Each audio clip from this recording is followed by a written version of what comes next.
Hello my dear student, welcome to my channel MH edu hub. আশা করি তোমরা সকলে ভালো আছো এবং সুস্থ আছো।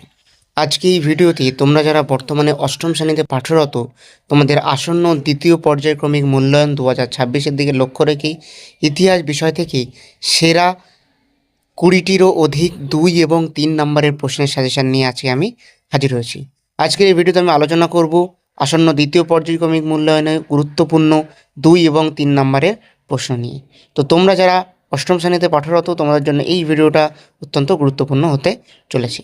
তো আর কথা বাড়াবো না, একেবারেই প্রশ্নগুলো একে একে দেখে নেব। তবে ভিডিওর মূল পর্বে যাওয়ার আগে তোমাদের কাছে একটাই আবেদন, যারা আমাদের চ্যানেলে নতুন, দয়া করে চ্যানেলকে সাবস্ক্রাইব করে দিয়ে পাশে থাকা বেল আইকন অবশ্যই প্রেস করে দিও। আর এই ভিডিওটা প্রথম থেকে শুরু করে শেষ পর্যন্ত অবশ্যই দেখবে, কারণ এই ভিডিওর শেষে আমি বলে দেব যে কিভাবে তোমরা এই সম্পূর্ণ প্রশ্নের সাজেশনের পিডিএফ উত্তর সহ সম্পূর্ণ বিনামূল্যে পাবে।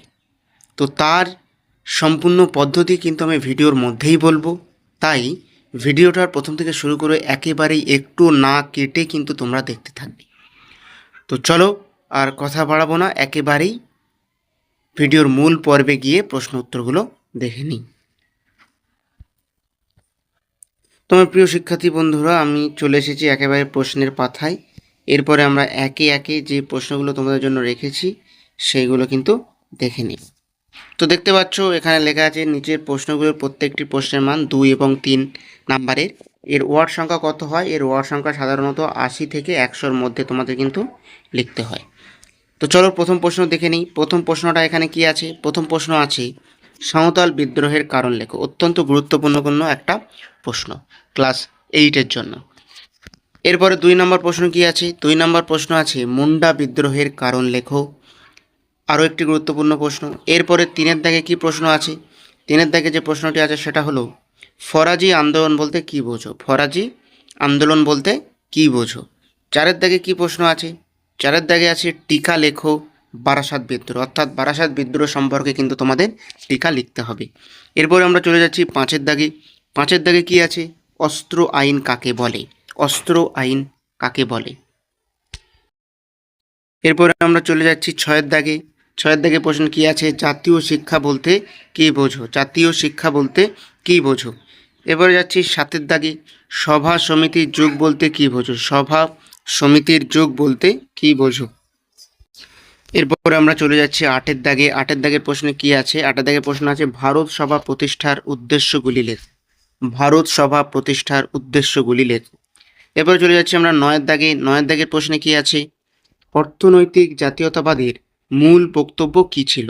অর্থনৈতিক জাতীয়তাবাদের মূল বক্তব্য কী ছিল? এরপরে আসছি 10-এর দাগে। টিকা লেখো সুরাট অধিবেশন। টিকা লেখো সুরাট অধিবেশন। এরপর আসছি 11-এর দাগে। দেশীয় মুদ্রণ আইন কাকে বলে? 11-এর দাগে কি? দেশীয় মুদ্রণ আইন কাকে বলে? এরপরে চলে যাচ্ছি 12-এর দাগে প্রশ্নে। 1858 সালের মহারানীর ঘোষণাপত্রে কী ছিল? অত্যন্ত গুরুত্বপূর্ণ একটা প্রশ্ন। এরপরে চলে যাচ্ছি 13-এর দাগে। সাঁওতাল বিদ্রোহের কারণ লেখো। সাঁওতাল বিদ্রোহের কারণ লেখো। এরপরে চলে যাচ্ছি 14-এর দাগের প্রশ্নে। 14 দাগের প্রশ্ন কি আছে? মুন্ডা বিদ্রোহের কারণ লেখো।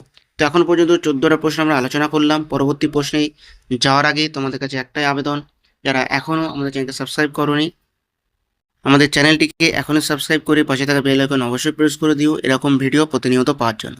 আর আজকে যে প্রশ্নগুলো আমি আলোচনা করছি, আশা করছি পশ্চিমবঙ্গের সমস্ত স্কুলেই এর মধ্য থেকে কিন্তু প্রশ্নগুলো আসবে। তো চলো এরপর 15 দাগের প্রশ্ন দেখে নিই। 15 দাগের প্রশ্নে কি আছে? ফরাজি আন্দোলন বলতে কি বোঝো? ফরাজি আন্দোলন বলতে কি বোঝো? এরপরে আসছে 16 দাগে। টিকা লেখো বারাসাত বিদ্রোহ। টিকা লেখো বারাসাত বিদ্রোহ। এরপরে আসছি 17 দাগে। অস্ত্র আইন কাকে বলে? 17 দাগে অস্ত্র আইন কাকে বলে? এরপরে চলে যাচ্ছে 18 দাগে। জাতীয় শিক্ষা বলতে কি বোঝো? জাতীয় শিক্ষা বলতে কি বোঝো? তারপরে চলে যাচ্ছি 19-এর দাগে। 19-এর দাগে কি আছে? সভা সমিতির যুগ বলতে কি বোঝো? সভা সমিতির যুগ বলতে কি বোঝো? এরপরে আসছি 20-এর দাগে। ভারত সভা প্রতিষ্ঠার উদ্দেশ্যগুলি লেখো। ভারত সভা প্রতিষ্ঠার উদ্দেশ্যগুলি লেখো। এরপর 21 দাগের প্রশ্নে কি আছে, অর্থনৈতিক জাতীয়তাবাদের মূল বক্তব্য কি ছিল। অর্থনৈতিক জাতীয়তাবাদের মূল বক্তব্য কি ছিল। এবং 22 দাগে টিকা লেখো সুরাট অধিবেশন, টিকা লেখো সুরাট অধিবেশন। আর 23 দাগে অর্থাৎ সবার শেষ প্রশ্নে কি আছে, দেশীয় মুদ্রণ আইন কাকে বলে। তো এই যে 23টি প্রশ্ন আজকে আমি 2 এবং 3 নম্বরের জন্য অষ্টম শ্রেণীর দ্বিতীয় পর্যায়ক্রমিক মূল্যায়নের জন্য আলোচনা করলাম। এর মধ্যে থেকেই 100%ই তোমাদের 2 এবং 3 নম্বরের প্রশ্ন কমন আসবে আসন্ন দ্বিতীয় পর্যায়ক্রমিক মূল্যায়নের জন্য।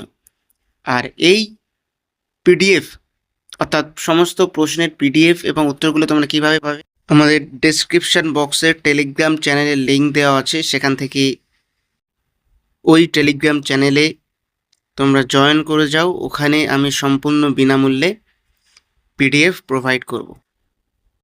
তো আশা করছি আজকের এই ভিডিওটা তোমাদের জন্য অত্যন্ত গুরুত্বপূর্ণ হয়ে উঠবে। যদি ভিডিওটা ভালো লেগে থাকে একটা লাইক অবশ্যই করবে এবং চ্যানেলকে সাবস্ক্রাইব করে দিয়ে পাশে থাকা বেল আইকন অবশ্যই প্রেস করে দেবে প্রত্যেকটা বিষয়ের এরকমই সাজেশন পাওয়ার জন্য।